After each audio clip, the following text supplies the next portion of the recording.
அருந்த தூக்கு கயிறு, அறுபடாத மர்மங்கள்.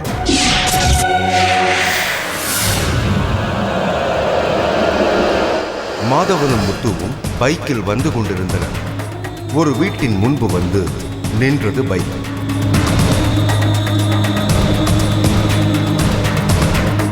லேசாக திறந்திருந்தது அந்த வீட்டின் கதவு. இந்த இடம்தானா என்பது போல் முத்துவை பார்த்தார் மாதவன். அவர் ஆம் என்பது போல தலையை ஆட்டினார். மாதவன் அந்த கதவை லேசாக திறந்து விட்டார். இருவரும் உள்ளே நுழைந்தனர்.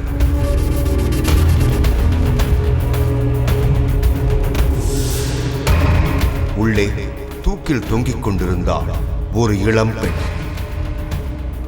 அவளுக்கு வயது 20க்குள் இருக்கலாம். யார் அவள்? எந்த ஊர்?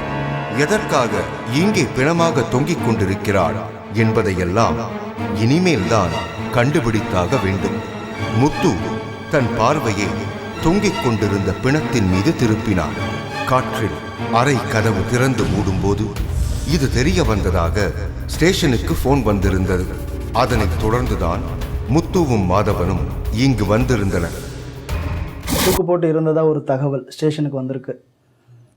எங்கள் அப்பாவும் எங்கள் அப்பா கூட வேலை பார்க்குற முத்துவும் காவல் காக்கிறதுக்கு போயிருக்காங்க. தகவல் சொன்ன மாதிரியே 2 பேரும் உள்ளே போய் அந்த பணத்தை கீழே இறக்கி படுக்க வச்சு ஒரு பெட்ஷீட் போட்டு மூடிட்டாங்க. சற்று தள்ளி ஒரு ஸ்டூல் தரையில் கிடந்தது. அவள் தூக்கு போட்டுக்கொண்டு எட்டி உதைத்திருக்கலாம் என நினைத்துக் கொண்டார் முத்து.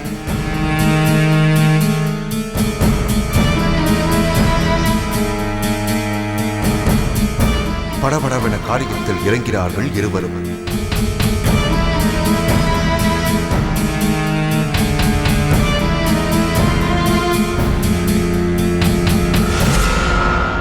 மாதவன் பிணத்தை தூக்கி பிடித்துக் கொண்டார். முத்து கயிற்றை அறுக்கத் தொடங்கினார். கயிற்றிலிருந்து விடுபட்ட பிணம் பொத்தென மாதவன் தோளில் விழுந்தது.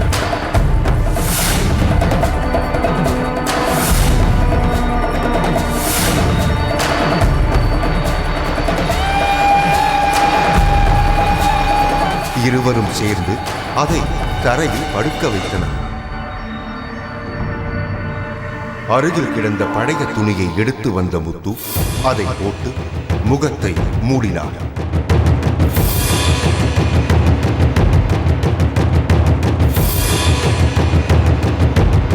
சட்டையை அவிழ்த்து ஆணியில் மாட்டினார் மாதவன். இனி விடியும் வரை இருவருக்கும் இந்த பிணத்திற்கு காவல் இருப்பதுதான் வேலை. காலையில் ஆம்புலன்ஸ் வரும் வரை காத்திருக்க வேண்டும். தங்கள் நிலைமையை பற்றி இருவரும் புலம்பிக் கொண்டனர். நேரம் நகர மறுப்பது போல் இருந்தது. தாகமாயிருந்தது. அவசரத்தில் தண்ணீர் பாட்டில் எடுத்து வர மறந்துவிட்டனர் இருவரும். அருகில் ஏதாவது கடை இருக்கிறதா என பார்த்து வருகிறேன் என்று மாதவனிடம் சொல்லிவிட்டு புறப்பட்டார் முத்து.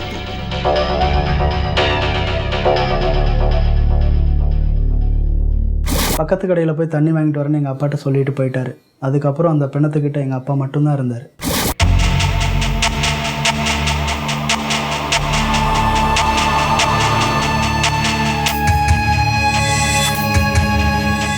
போலீஸ் வேலையில் பிணத்துக்கு காவல் காப்பது சகஜமான ஒன்றுதான். இது போன்ற எத்தனையோ துர்மரணங்களை நேரில் கண்டிருக்கிறார். ஆனால் எதுவோ ஒன்று அவரை இயல்பாக இருக்க விடாமல் இன்று தடுத்தது.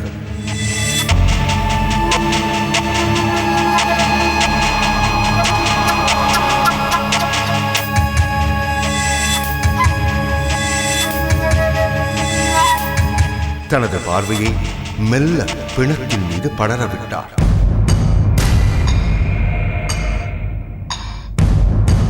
ஒருவேளை இறந்த பெண் தனக்கு தெரிந்தவளாக இருப்பாளோ என்று தோன்றியது.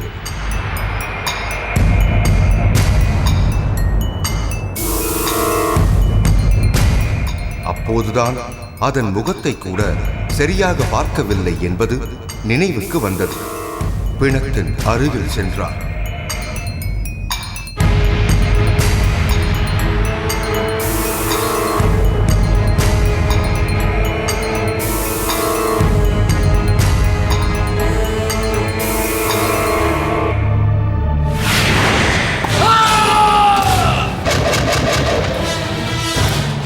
நேரம் சென்று கொண்டே இருந்தது.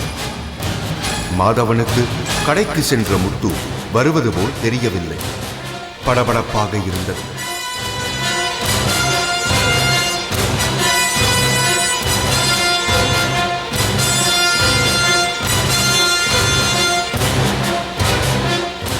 இனம் புரியாத கலவரம் அவரது நெஞ்சுக்குள் எப்படியோ குடிவந்து விட்டது.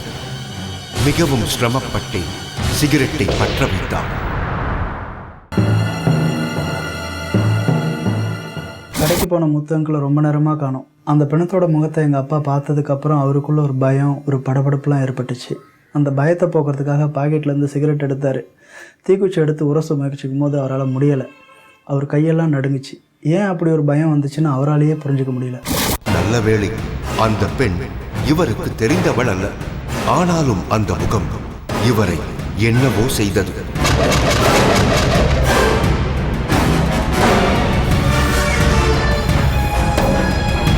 இதைவிட கோரமான மரணங்களை சந்தித்தவர்தான். ஆனால் இந்த அனுபவம் அவருக்கு மிகவும் விசித்திரமாக இருந்தது.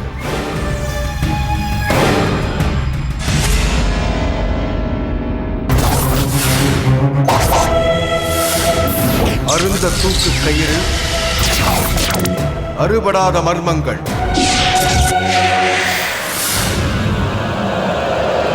அந்த தெரு வெறிச்சோடி கிடந்தது. திடீரென்று யாரோ மெதுவாக விசும்பி அழும் சத்தம் கேட்டது.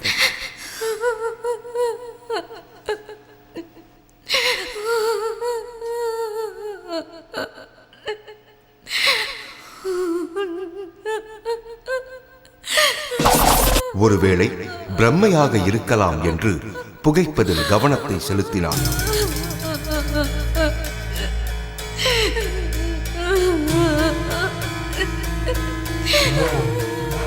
கொஞ்சம் கொஞ்சமாக அந்த அழுகை சத்தம் பெரிதாகிக் கொண்டே போனது.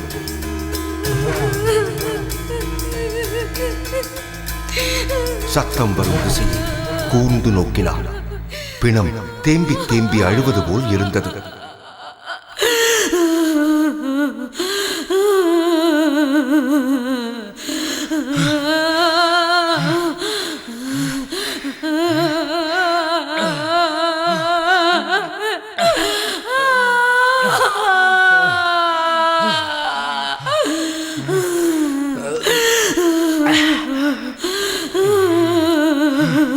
தைரியமாக எழுந்தவர் பிணம் கிடந்த அறைக்கு வந்தார்.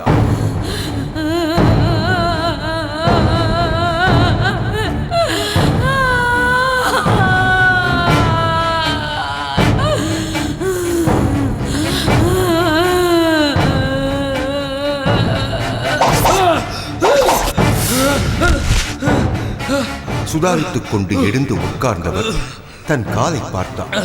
தூக்கு கயிறு இவரது காலில் சிக்கிக் கிடந்தது. அந்த கயிறு எப்படி காலுக்கு அடியில் வந்தது என தெரியவில்லை.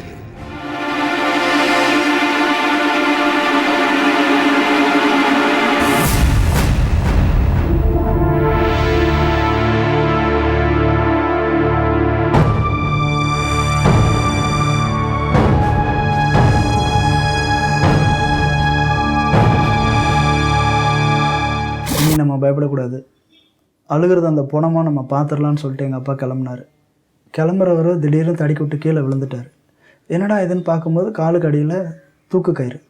இந்த தூக்கு கயிறு இங்கே எப்படா வந்துச்சுன்னு அவருக்குள்ள ஒரு அதிர்ச்சி, ஒரு ஆச்சரியம். மாதவனுக்கு என்ன செய்வதென்றே தெரியவில்லை.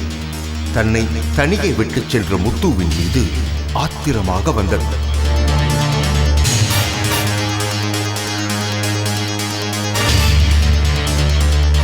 தனது செல்போனை எடுத்து அவரை தொடர்பு கொள்ள முயன்றார். சுத்தமாக சிக்னல் இல்லை. பதற்றத்தில் மீண்டும் தொடர்பு கொள்ள முயற்சித்தார்.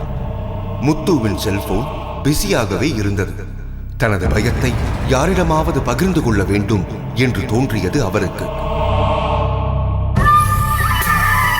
தன் மனைவியின் செல்போனுக்கு தொடர்பு கொண்டார்.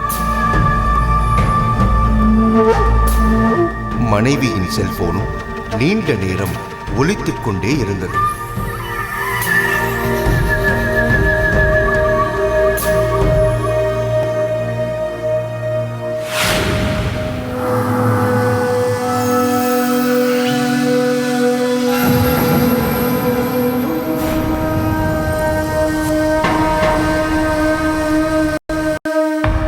வழியாக அவர் மனைவி செல்போனை எடுத்தார்.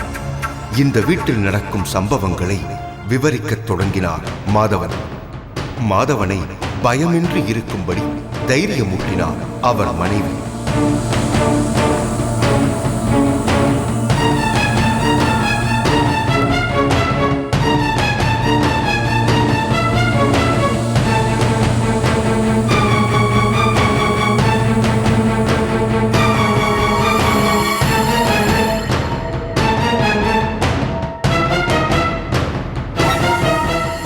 மனைவியிடம் பேசிய பின்பு சிறிது சமாதானமாக இருந்தது மாதவனுக்கு.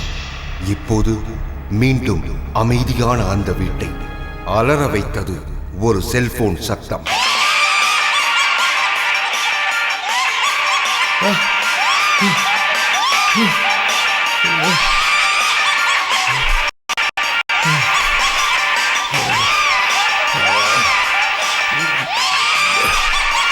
வினோதமாக ஒலித்த அந்த செல்போன் சத்தத்தை கேட்டு மேலும் அரண்டு போனார் மாதவன். அந்த இடத்துல இருந்து வேற ஒரு செல்ஃபோன் அலற சவுண்டு எங்கள் அப்பாவுக்கு கேட்டிருக்கு. அந்த சவுண்டை கேட்டுட்டு எங்கள் அப்பாவுக்கு மரண பயம் உண்டாயிடுச்சுன்னு சொன்னார்.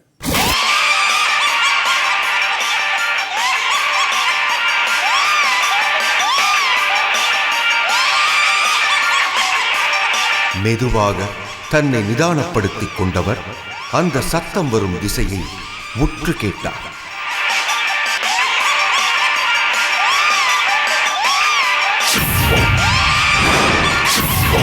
அந்த செல்போன் சத்தம் பிணமாக கிடந்த பெண்ணின் அருகில் உள்ள ஹேண்ட்பேக்கில் இருந்து தெளிவாக கேட்டது. அதை எடுத்தால் அவள் யார் என்று ஒருவேளை தெரிய வரலாம். பிணத்திற்கு உரியவர்களை அங்கே உடனே வரச் சொல்லலாம் என்ற எண்ணம் தோன்றியது. சற்று நேரம் என்ன செய்யலாம் என்று யோசனையில் ஆழ்ந்தார்.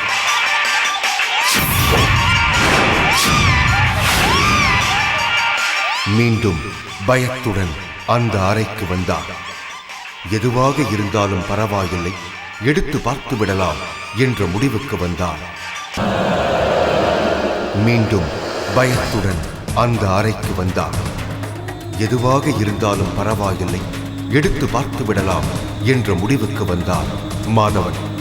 பிணத்தின் அருகில் சென்று செல்போனை எடுத்தார். அப்போதுதான்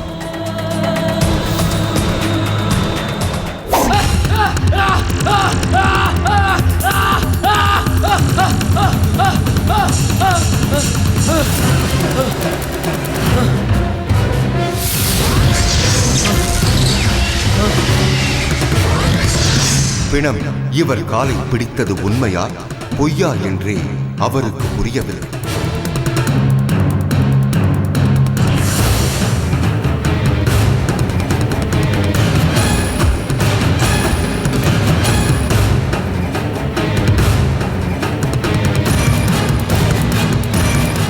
மாதவனின் கையில் இருந்தது செல்போன்.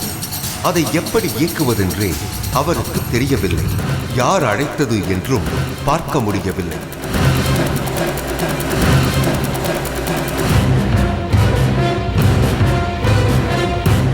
உள்ளங்கை அகலத்தில் இருந்த அந்த செல்போனில் இருந்து இப்போது எந்த ஓசையும் இல்லை. அதில் அந்த பெண்ணின் வீட்டாரின் தொலைபேசி எண் இருக்கிறதா என்பதை எப்படியாவது கண்டுபிடிக்கலாமா என்று முயற்சித்தார். ஆனால் எந்த பட்டனை அழுத்தினாலும் லாக் ஓபன் ஆகாததால் எந்த விவரத்தையும் அவரால் தெரிந்து கொள்ள முடியவில்லை.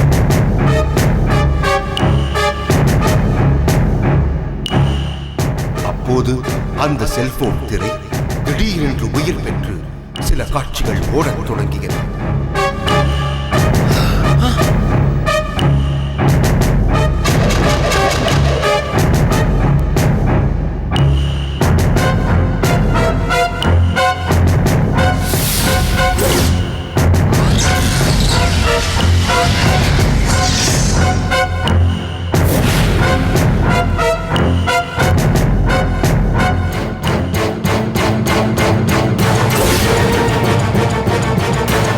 நடப்பதெல்லாம் நிஜமா அல்லது பிரம்மையா என்ற குழப்பத்துடன் பிணம் கிடந்த பகுதிக்கு வந்தார் மாதவன்.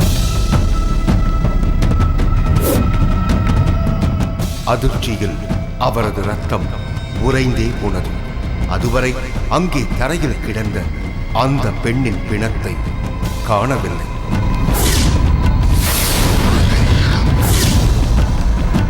பயத்திலும் அதிர்ச்சியிலும் சோர்ந்து போன மாதவன் இறந்து போன பெண்ணின் உடல் எங்கு இருக்கிறது என்று திகிலுடன் தேட ஆரம்பித்தார். ஹாலின் எல்லா பகுதியையும் ஒவ்வொன்றாக கூர்ந்து கவனித்தார். எந்த இடத்திலும் இறந்து போன பெண்ணின் உடல் இல்லை. ஏதோ ஒரு யோசனை நின்றுட்டு இருந்தவர் திடீர்னு பிணத்தோட ஞாபகம் வந்து அங்கே திரும்பி பார்த்தா அங்கே பிணத்தை காணோம். இவருக்கா ஒரே பயம், அதிர்ச்சி. என்னடா இது, 4 அடி தானே தள்ளி வந்தோம், அதுக்குள்ளே இந்த பணத்தை காணோம்னு திரும்பவும் பார்த்தார். பணத்தை காணோம். சரி, அந்த தூக்கு கயிறாவது அங்கே இருக்குதான்னு பார்த்துருக்காரு. அதுவும் அங்கே இல்லை. தன்னோட ஹார்ட் பீட்லாம் ரைஸ் ஆகி ஒரு மாதிரியாக படபடப்பு ஆகிட்டார். சரி, கண்களை தொடச்சிட்டு திரும்பவும் பார்த்தாரு. வெறும் தரை தான் இருக்குது. தலையெல்லாம் கிருகிருன்னு சுற்றி தொண்டையெல்லாம் வறண்டு போய் ஒரு மாதிரி ஆயிட்டார். பயத்தில் உடம்பெல்லாம் வியர்த்து கொட்டியது அவருக்கு.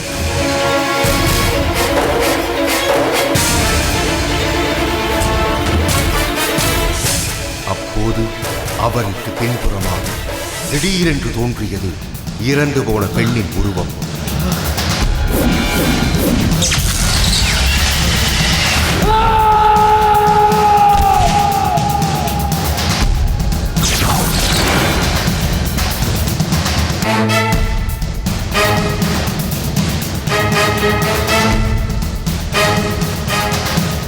சிறிது நேரம் கடந்திருந்தது. கடைக்கு சென்ற முத்து தண்ணீர் பாட்டிலுடன் உள்ளே வந்தார். மாதவனை பார்த்து பயந்து போனார். அவர் முகத்தில் தண்ணீரை தெளித்தார்.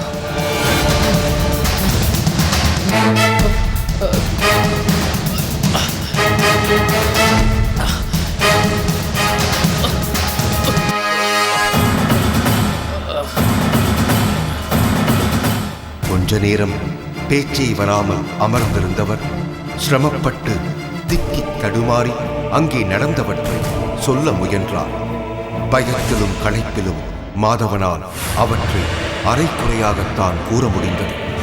இதை கேட்டு அதிர்ச்சி அடைந்த முத்துவுக்கு அப்போதுதான் மாதவனுடன் ஒரு பிணத்தையும் விட்டுச் சென்றது ஞாபகம் வந்தது.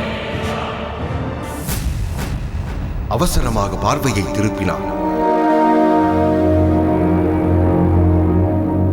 இவர் சென்றபோது இருந்த அதே இடத்தில், அதே நிலையில் அந்த பெண்ணின் பிணம் தரையில் கிடந்தது.